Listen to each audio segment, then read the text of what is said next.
നമസ്കാരം. എല്ലാവർക്കും ഒരു ജിജ്ഞാസ കാണും, കഥയും കവിതയും എന്താണ്? ഉത്തരം അത് തന്നെയാണ്. ഒരു കഥ, ഒരു കവിത. ഇത് രണ്ടും നമ്മുടെ പുഷ്പകധ്വനിയിൽ വന്ന രണ്ട് കാര്യങ്ങളാണ്. ഉടനെയല്ല, ഒരു 4 വർഷമായി. കൃത്യമായിട്ട് പറഞ്ഞാൽ 2008 ഒക്ടോബർ മാസത്തെ പുഷ്പകധ്വനിയിൽ വന്ന ശ്രീമതി സതി നമ്പീശൻ, ശ്രീകൃഷ്ണപുരം പട്ടാമ്പി, യാത്രാമൊഴി എന്നൊരു കഥ, അതിനെ പരാമർശിച്ചുകൊണ്ട് 2008 ഡിസംബറിലെ പുഷ്പകധ്വനിയിൽ കോഴിക്കോട് ജില്ലാ SPSSന്റെ സെക്രട്ടറി ശ്രീ P. ബാലചന്ദ്രൻ ഒരു പരാമർശം എഴുതുകയുണ്ടായി. ശ്രീ ONV കുറുപ്പിന്റെ പുരാതന കിന്നരം എന്ന കവിതാ സമാഹാരത്തിലെ പൊന്നുകിട്ടിയ രുദ്രാക്ഷം എന്ന കവിതയുടെ രൂപ കഥയാണിത് എന്ന് അദ്ദേഹം പരാമർശിക്കുകയുണ്ടായി. ഏതായാലും വളരെ ഹൃദയസ്പൃക്കായ ആ കഥ ഞാനിവിടെ സമക്ഷത്ത് അവതരിപ്പിക്കുന്നു. അതിനുശേഷം ഒരു കവിതയാണ്. കവിത മണ്ണഞ്ചേരി പ്രാദേശിക സഭയിലെ എൻ്റെ ഒരു സഹോദരി കൂടെയായ ശ്രീമതി സരോജാദേവി MR, ഞാണ്ടിരിക്കൽ മഠം, മണ്ണഞ്ചേരി പ്രാദേശിക സഭ എഴുതിയത് 2008 മാർച്ചിലെ പുഷ്പകധ്വനിയിലാണ്. ഈ രണ്ട് ആർട്ടിക്കിളിനും കഥയ്ക്കും കവിതയ്ക്കും 4 വർഷത്തെ പഴക്കമുണ്ട്. എല്ലാവരുടെ അനുവാദത്തോടുകൂടി ആദ്യം കഥ. ഇതിൽ എല്ലാവരും ഒന്ന് ശ്രദ്ധിക്കണം. നമ്മുടെ പുഷ്പകധ്വനി എന്ന് പറയുന്ന ആ ഒരു മഹൽ സംരംഭം, മഹത്തായ ആ ഒരു ഇത്, അതിനെ പിന്നിൽ പ്രവർത്തിക്കുന്ന നമ്മുടെ ഗോപാലൻ സാറ് ഇവിടെ തന്നെ ഉണ്ട്, നമ്പി സാറ് അടുത്തുണ്ട്. അതിനൊക്കെ എങ്ങനെ ഇപ്പോൾ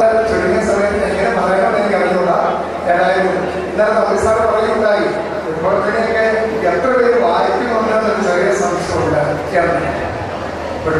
സത്യത്തില് ഇത്രയ്ക്ക് മനോഹരമായ മറ്റൊരു സാമുദായിക പ്രസിദ്ധീകരണം കൊണ്ടോ എന്ന സംശയമാണ്. അങ്ങനെയുള്ള ആ വിഭാഗത്തിലെ ശ്രീമതി സതി നമ്പീശൻ, ശ്രീകൃഷ്ണപുരം പട്ടാമ്പി എഴുതിയ യാത്രാമൊഴി. എന്തൊരു പോലെ ചെയ്യുന്ന മഴ, തുള്ളിക്കൊരു കുടം തന്നെ, കാർമേഘങ്ങൾ ഇരുൾ പടർത്തുന്ന കള്ളക്കർക്കടകം എന്നൊക്കെ കേട്ടിട്ടുണ്ട്. എന്നാലും ഇങ്ങനെ ഉണ്ടാകുമോ ഒരു മഴക്കാലം? ഉരുൾപൊട്ടലും കൃഷിനാശവും ഒരു വക. റോഡ് ഏത്, പുഴ ഏത്, തോട് ഏത് എന്ന് തിരിച്ചറിയാനാവാത്ത അവസ്ഥ. വീടുകളിൽ വെള്ളം കയറിയും പാലങ്ങൾ ഒലിച്ചു പോയും ആകെ നാശനഷ്ടങ്ങളുടെ കഥ. കൂടാതെ പകർച്ചവ്യാധികൾ പലവിധം. ഒരു 1/4 നൂറ്റാണ്ടിനപ്പുറം ഇത്ര വലിയൊരു മഴക്കാലം ഉണ്ടായിട്ടില്ലെന്നാണ് പഴമക്കാർ പറയുന്നത്. ശരിയായിരിക്കണം. തൻ്റെ ഓർമ്മയിലും ഇല്ല ഇത്തരമൊരു പെരുമഴക്കാലം. എന്തായാലും മുത്തശ്ശിക്ക് ഇതൊന്നും കാണാനും കേൾക്കാനും ഇടവന്നില്ലല്ലോ. അവരവിടെ സ്വർഗത്തിൽ എന്ത് ചെയ്യുകയാവും? അമ്മുവിനെ അന്വേഷിക്കുന്നുണ്ടാവുമോ? ഒരു ദിവസത്തിൽ എത്ര തവണയാ മുത്തശ്ശി തന്നെ വിളിച്ചുകൊണ്ടിരിക്കുക? മുത്തശ്ശി ഇല്ലാത്ത ഒരു ലോകം, അതാണ് ഇനി തനിക്ക് മുൻപിൽ. അവരുടെ മെലിഞ്ഞുണങ്ങിയ ദേഹം, കരിഞ്ഞുണങ്ങിയ തന്റെ മോഹം പോലെ ഇപ്പോഴും മുൻപിലുണ്ട്. ഐവർ മഠത്തിൽ അവരുടെ ചിതയ്ക്ക് തീ കൊളുത്തിയ മക്കൾ തന്റെ മനസ്സിനും ചിത കൊളുത്തി. എന്താണെന്നറിയില്ല, മനസ്സ് വല്ലാതെ തപിക്കുന്നു. പുലരുടെ ആഹ്ലാദവും മധ്യാഹ്നത്തിന്റെ ഊഷ്മളതയും അപരാഹ്നത്തിന്റെ വിശ്രാന്തിയും വന്നു പൊതിയുന്നതിനിടയിൽ എപ്പോഴാണത് സംഭവിച്ചത്? അകാലത്തിലായിരുന്നില്ലെങ്കിലും അപ്രതീക്ഷിതമായിരുന്നു മുത്തശ്ശിയുടെ മരണം. പ്രത്യേകിച്ച് ഒരു വല്ലായ്മയും തോന്നിയിരുന്നില്ല. അനായാസേന മരണം, വിനാദ ഇന്നേന ജീവിതം എന്നെപ്പോഴും മുത്തശ്ശി പറയുമായിരുന്നു. പ്രാർത്ഥിക്കുകയും ചെയ്തിരുന്നു. കാലത്ത് താൻ പതിവുള്ള കഷായം കൊണ്ട് ചെന്നതായിരുന്നു. പതിവുള്ള നാരായണ ജപം കേട്ടില്ല. എന്തോ പന്തികേട് തോന്നി. കുലുക്കി വിളിച്ചപ്പോൾ ശരീരം ബലം വച്ചിരുന്നു, തണുത്തു പോയിരുന്നു. മുത്തശ്ശി പറഞ്ഞു തന്നിരുന്ന പോലെ സൂക്ഷിച്ചിരുന്ന ഗംഗാജലമെടുത്ത് അവരുടെ വായിൽ ഒഴിച്ചു കൊടുത്തു. വരണ്ട ചുണ്ടുകളെ നനച്ച് അത് പുറത്തേക്ക് ഒഴുകി. ഉറങ്ങിക്കിടക്കുകയാണെന്നേ തോന്നൂ. മക്കൾ കഴിയാത്ത ദൂരത്തും കാണാമറയത്തുമാണല്ലോ എന്ന ദുഃഖം പലപ്പോഴും മുത്തശ്ശി അലട്ടിയിരുന്നു. പിന്നെ മുത്തശ്ശി അവരെ പറ്റി സംസാരിക്കാതായി. അവരുടെ ജീവിതം തന്നിലേക്ക് മാത്രമായി ഒതുങ്ങി. താൻ അവർക്ക് ആരായിരുന്നു? അകന്ന ഒരു സഹോദരന്റെ മകളുടെ മകൾ. എന്നിട്ടും എന്തൊരു കരുതലായിരുന്നു തന്നെ പറ്റി. അമ്മോ വിളക്കൊളുത്തിയില്ലേ? ഉമ്മറവാതിൽ അടച്ചത് അഴുതിട്ടില്ലേ? അടുക്കളവാതിൽ അടയ്ക്കാൻ മറന്നിട്ടില്ലല്ലോ? തുടങ്ങിയ അനവധി ചോദ്യങ്ങൾ. അമ്മു കഞ്ഞി കുടിച്ചോ? അമ്മയ്ക്ക് എങ്ങനെയുണ്ട് ഇപ്പോൾ? വയ്യായിക? മരുന്നുകൾ ശരിക്കും വാങ്ങി കൊടുക്കുന്നില്ലേ? ഈ ചോദ്യങ്ങളും ഉത്തരങ്ങളും അമ്മു മുത്തശ്ശി വിളിക്കുന്നുണ്ടോ? അതോ തൻ്റെ തോന്നലോ? സാധാരണ മുത്തശ്ശിയെ കുളിപ്പിക്കേണ്ട സമയമാണിപ്പോൾ. മേലൊക്കെ കുഴമ്പ് പുരട്ടി തലോടി ഇളം ചൂടുള്ള വെള്ളത്തിൽ ഒരു കുളി. അത് മുടക്കാറില്ല. ഇളം ചൂടുള്ള വെള്ളത്തിൽ ഒരു കുളി കഴിഞ്ഞാൽ തലയിൽ രാസ്നാദി പൊടി തിരുമ്പി കൊടുക്കണം. വസ്ത്രങ്ങൾ മാറാൻ സഹായിക്കണം. വലിയ വൃത്തിയാ മുത്തശ്ശിക്ക്. താനും അതുപോലെ നടക്കണം വൃത്തിയായി.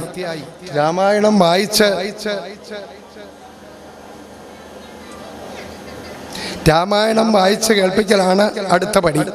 അത് തനിക്കും ഒരു മനസ്സുഖം തന്നിരുന്നു. കുറെയൊക്കെ കാണാപ്പാടമാവുകയും ചെയ്തു. ഈയിടെയായി ശ്രവ്യശക്തി കുറഞ്ഞു പോയിരുന്നു മുത്തശ്ശിക്ക്. എന്നാലും മുത്തശ്ശി ശ്രദ്ധിച്ച് കേൾക്കുന്ന പോലെ കിടക്കും. ഇടയ്ക്ക് രാമായണം ഭഗത്ത് വായിക്കാൻ പറയും. 7 വരിയും വിട്ട് എന്തിനെനിക്കിനി പുത്രനും രാജ്യവും എന്തിന് ഭൂതലവാസവും മേ വൃഥ ഭർത്താവ് തന്നോടുകൂടെ മടിയാതെ മൃത്യുലോകം പ്രവേശിക്കുന്നതുണ്ട് ഞാൻ. ഈ ഭാഗം വായിച്ചപ്പോൾ മുത്തശ്ശി എന്തോ അവ്യക്തമായി പറയുന്നത് കേട്ടു. അവളുടെ വായനയുടെ ഇടം മുറിഞ്ഞു. എന്തേ? മുത്തശ്ശി വല്ലതും പറഞ്ഞോ? വയ്യ കുട്ടിയെ, എനിക്കും ഏതാണ്ട് പോവാറായും തോന്നി തുടങ്ങി. ഇനി ഇഷ്ടമുണ്ടാവില്ല.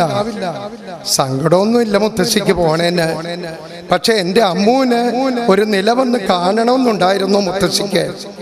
നല്ലൊരു ബാല്യക്കാരൻ എൻ്റെ കുട്ടിയെ ഏൽപ്പിച്ചു കൊടുക്കാൻ പറ്റിയാൽ മതിയായിരുന്നു. തരാവണേ ഗുരുവായൂരപ്പ, എൻ്റെ പരിയാനം പറ്റ ഭഗവതി, ഉത്രത്തിൽ അമ്മേ, എൻ്റെ കുട്ടിയെ കാത്തോളണേ. എൻ്റെ കുട്ടി മനസ്സ് വിട്ടൊന്ന് ഉറങ്ങിയിട്ട് കാലമെത്രയായി? ശരിയാണ്. രാപ്പാടികൾ പോലെ ഉറക്കത്തിലാവുന്ന സമയത്തും അവൾക്ക് പാതി ഉറക്കമേ ഉണ്ടായിരുന്നുള്ളൂ. എങ്ങാനും മുത്തശ്ശി ഉറക്കത്തിൽ ചുമച്ചാൽ പിച്ചും പേയും പറഞ്ഞാൽ താഴ്ത്തി വെച്ചിരുന്ന മുട്ടവിളക്കിന്റെ തിരുനീട്ടി അവൾ എഴുന്നേറ്റ് ചെല്ലും. മുത്തശ്ശി നല്ല ഉറക്കത്തിലാവും. നല്ല പ്രായത്തിലൊരു സ്വപ്നവും കാണാനാവാതെ അവൾ മയങ്ങി. മുത്തശ്ശി ആവട്ടെ ദുസ്വപ്നങ്ങൾ കണ്ട് ഞെട്ടി ഉണരുകയും ചെയ്യുന്നു. കോരിച്ചൊരിയുന്ന കർക്കിടകത്തിലും തിളച്ചൊഴുകുന്ന മീനവെയിലും തണുത്തു പറയ്ക്കുന്ന ധനുമാസത്തിലെ കാറ്റ് വീടിനെ പോലും പുഴക്കുമോ എന്ന് ഭയപ്പെടുത്തുന്ന വൃശ്ചികക്കാറ്റിലും അവൾ മുത്തശ്ശിയും മാത്രം ആ വലിയ വീട്ടിൽ. പിന്നെ ഒരു മച്ചിൽ നിന്ന് മറ്റേ മച്ചിലേക്ക് പറന്നു നടക്കുന്ന നരിച്ചീറുകളുടെ ചിറകടി ശബ്ദവും. പൂമുഖത്ത് മുത്തശ്ശിയുടെ മക്കളുടെ പൊട്ടിച്ചിരി കേൾക്കാം. അവർക്ക് ഒരു ഭാരം തീർന്നു കിട്ടിയ സന്തോഷമാണ്. എല്ലാവരും മുത്തശ്ശിയുടെ മരണാടിയന്തരങ്ങൾ കഴിഞ്ഞ് ഇന്ന് അവരുടെ ജോലി സ്ഥലത്തേക്ക് മടങ്ങുകയാണ്. അമേരിക്കക്കാരൻ മകൻ വൈകുന്നേരത്തെ ഫ്ലൈറ്റിന് റെഡിയാവുകയാണ്. രണ്ടാമത്തെ മകനും മകളും ബോംബെയിലാണ്. ആരും കുടുംബത്തെയും കുട്ടികളെയും കൊണ്ടുവരാത്തതിൽ പോകാനുള്ള ധൃതിയിലാണ്. 3 മക്കളും കൂടി ഈ വീട് നിൽക്കുന്ന സ്ഥലം അപ്പക്കഷണം പോലെ മുറിച്ച് വിറ്റു. വീടും പാമ്പിൻകാവ് നിൽക്കുന്ന സ്ഥലവും മാത്രം ബാക്കിയായി. നാടും വീടും വിട്ട് മഹാനഗരങ്ങളിൽ ചെന്ന് അവർ ചേക്കേറി. തെക്കേ തൊടിയിൽ നിൽക്കുന്ന കിളിമൂക്കൻ പുളിമാവ് വെട്ടി വിൽക്കല്ലേ സേതുവേ എന്ന് മുത്തശ്ശി കെഞ്ചി നോക്കി. തന്നെ ദഹിപ്പിക്കാൻ കരുതണമെന്നായിരുന്നു മുത്തശ്ശിയുടെ മോഹം. ഒന്നും ഉണ്ടായില്ല. താനും മുത്തശ്ശിയും ഈ പഴയ വലിയ വീടും പുരാതന വസ്തുക്കൾ പോലെ ബാക്കിയായി. മുത്തശ്ശിയെ ദഹിപ്പിക്കാൻ 6 അടി മണ്ണ് പോലും മക്കൾ കരുതിയില്ല. അതുകൊണ്ടല്ലേ ആയവ്ര മഠത്തിലെ അനാഥയെ പോലെ മുത്തശ്ശിയുടെ ദേഹം കൊണ്ടുപോകേണ്ടി വന്നത്. ഇവിടെ ആയിരുന്നെങ്കിൽ പാമ്പിൻകാവിൽ വിളക്ക് വയ്ക്കുന്ന കൂട്ടത്തിൽ മുത്തശ്ശിയുടെ ശവമാടത്തിൽ തനിക്കൊരു തിരി കൊളുത്തി വയ്ക്കാമായിരുന്നു. 2 മാസം മുമ്പാണ് മുത്തശ്ശി തന്നെ വിളിച്ച് അടുത്തിരുത്തി കിടക്കയുടെ ചോട്ടിൽ സൂക്ഷിച്ചിരുന്ന സ്വർണം കെട്ടിയ രുദ്രാക്ഷമാല എടുത്ത് തൻ്റെ കയ്യിൽ തന്നത്. ഇത് അമ്മൂന് മുത്തശ്ശിയുടെ വക സമ്മാനമാണ്. വേറൊന്നും തരാൻ എൻ്റെ കയ്യിലില്ല കുട്ടിയെ എൻ്റെ കുട്ടിക്ക് ഇതുകൊണ്ട് എന്തെങ്കിലും ഭാവിയിൽ ഗുണമുണ്ടാവും. മുത്തശ്ശിയുടെ 84-ാം പിറന്നാളിന് മകൾ രാധ കൊടുത്ത സമ്മാനമായിരുന്നു അത്. എനിക്കെന്തിനാ മുത്തശ്ശി ഇത്? നാമം ചൊല്ലാൻ സാധാരണമാല മതി, അതാണ് സുഖം. അവൾക്ക് ആ സ്വർണ്ണ രുദ്രാക്ഷമാല കയ്യിൽ കിടന്ന് പൊള്ളുന്നത് പോലെ തോന്നി. എന്നാ കുട്ടി ഒരു കാര്യം ചെയ്തോളൂ, അത് മുത്തശ്ശിയുടെ മരപ്പെട്ടിൽ സൂക്ഷിച്ചോളൂ. കള്ളന്മാരുടെ ശല്യം ധാരാളമുള്ള സമയമല്ലേ. പൂമുഖത്ത് തന്നെ പറ്റിയാണ് അവർ സംസാരിക്കുന്നതെന്ന് അമ്മു ശ്രദ്ധിച്ചു. ഏട്ടാ, ഇനി അമ്മുവിന്റെ കാര്യം എന്താണ് നിശ്ചയിക്കുന്നത്? എന്തായാലും ഒരു ഹോം നേഴ്സിനെ കിട്ടാൻ നമ്മൾ എത്ര ഓടിപ്പാഞ്ഞതാണ്. അമ്മുവിനെ കിട്ടിയത് നമുക്കും അമ്മയ്ക്കും വലിയ കാര്യമായി. സമാധാനത്തോടെ നമുക്ക് അവിടെ കഴിയാൻ പറ്റിയല്ലോ. അവളാവട്ടെ അമ്മയെ നല്ലോണം നോക്കുകയും ചെയ്തു. അവളെ അവളുടെ വീട്ടിലേക്ക് പറഞ്ഞയക്കണത് ശരിയല്ലല്ലോ. ഞാൻ ബോംബെക്ക് കൊണ്ടുപോയാലോ എന്ന് ആലോചിക്കുകയായിരുന്നു. അവിടെ അവൾ എനിക്കൊരു തുണയാവും. ഇക്കാലത്ത് മറാഠി പെണ്ണുങ്ങളെ ഒന്നും വേലയ്ക്ക് വിശ്വസിച്ച് നിർത്തിക്കൂടാ. ഏട്ടന്മാർ എന്ത് പറയുന്നു? ഏട്ടന്മാർ രണ്ടുപേരും അനുജത്തിയുടെ അഭിപ്രായത്തോട് യോജിക്കുന്നതും അമ്മുവിന്റെ പ്രശ്നം രമ്യമായി സോൾവ് ചെയ്ത സന്തോഷത്തിലുമായിരുന്നു. ആട്ടെ, നീ അവളെ വിളിച്ച് ചോദിച്ചോ രാധേ? അവളുടെ അഭിപ്രായം കൂടി അറിയണമല്ലോ. രാധേട്ടത്ത് വിളിക്കാൻ അമ്മു കാത്തു നിന്നില്ല. അവൾ ഒരു തീരുമാനത്തിൽ എത്തിയിരുന്നു. പൂമുഖത്തേക്ക് ചെന്ന് എല്ലാവരോടുമായി അവൾ പറഞ്ഞു, രാധേടത്തി, ഞാൻ എങ്ങോട്ടും ആരുടെ കൂടെയും വരണില്ല. മുത്തശ്ശി പോയതോടെ ഇവിടെ തനിക്കിനി ഒന്നുമില്ല. ഓരോ ദിവസവും വലുതായിക്കൊണ്ടിരിക്കുന്ന എൻ്റെ അമ്മയുടെ ഹൃദയത്തിൻ്റെ ദ്വാരം അടയ്ക്കാൻ വലിയ ഒരു ഓപ്പറേഷൻ നടത്തണം. അതിന് ഞാൻ അവിടെ ഉണ്ടായേ ഒക്കൂ. പിന്നെ ഈ പാമ്പിൻകാവിൽ തിരുവയ്ക്കണം. അത് മുത്തശ്ശി എന്നെ ഏൽപ്പിച്ചതാണ്.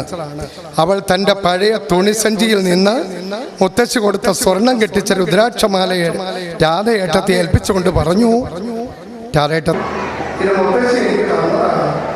മുത്തശ്ശി ഇല്ലാതെ ഇത് എന്തിനാണ്? ഇത് രാധേട്ടൻ തിരിച്ചേൽപ്പിക്കുന്നു. മുത്തശ്ശിയുടെ ഒരു പഴയ ഫോട്ടോ ഉണ്ട് ഈ സഞ്ചിയിൽ. ഇത് ഞാൻ കൊണ്ടുപോകുന്ന നിങ്ങളുടെ ഒറ്റ സമ്മതത്തോടെ അവിടെ ഇറങ്ങി നടന്നു. ആരുടെ അഭിപ്രായത്തിൽ കൊടുക്കാതെ കഥയുടെ പൂർണ്ണമാകുന്നു. സമയം വൈകുന്നുണ്ട്. എല്ലാവരും സമയം ക്ഷമിക്കുക. ഒരു കവിത കൂടി. കവിത സുമിത്ര നേരത്തെ ഞാൻ പറഞ്ഞു. 2008 മാർച്ചിലെ ഉൾപ്പെടുത്തുകയും എൻ്റെ ഒരു സഹോദരി കൂടിയായ ശ്രീമതി സരോജാദേവി എന്ന ഞാൻ വീട്ടിൽ പണം രാമനാമം ചൊല്ലി ശീലിച്ച നാൾ തൊട്ട് രാമനും സീതയും എൻ്റെ ആരാധന ചാപം മുറിച്ചതും സീതാവരണവും എന്നും അകല്യതൻ മോക്ഷവും ഓർപ്പൂയാൻ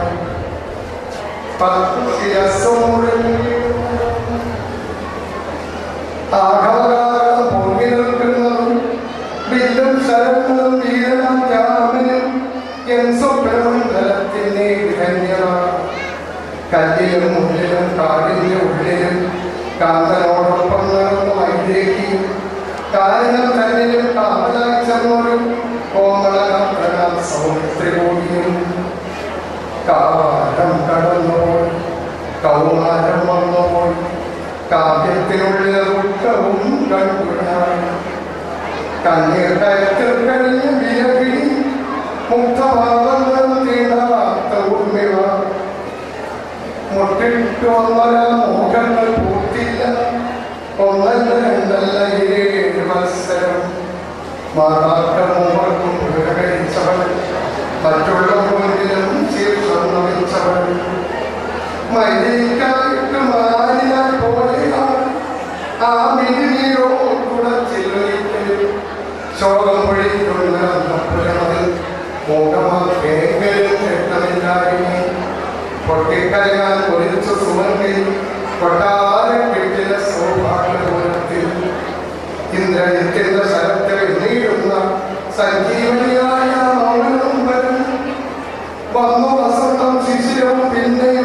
പുത്രന്റെ രക്ഷയിലായ എൻ്റെ ജീവിതം മൈഥിലി ഊർമിള ആരാധ്യരാകുമ്പോൾ മന്ദമായെത്തുന്നു മാതാക്കൾ മൂവരും. നന്ദനായിട്ടു രാജ്യം ലഭിക്കുവാൻ രാജ്യാഭിഷേകം മുടക്കിയ കൈകേയി കാനനവാസത്തിനായിട്ടയക്കുമ്പോൾ കാത്തരുളാനായി കേഴുന്ന കൗസല്യ, സീതയൻ രാമനും മാതാപിതാക്കന്മാർ നിത്യമയോധ്യയായി കാണണം കാടിനെ. ഇമ്മട്ടനുഗ്രഹിച്ചോരു സുമിത്രയാം അമ്മയും എത്തുന്നതെന്നിൽ നമിപ്പൂ ഞാൻ. മംഗലദേവതയാകും ഈ മാതാവിൻ മാർഗത്തിൽ തന്നെ ഗമിക്കനാം അമ്മമാർ.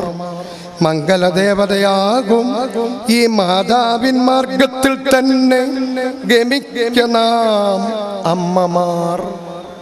കഥയും കവിതയും പൂർണ്ണമാകുന്നു. മാന്യ സദസ്സിന് നമസ്കാരം.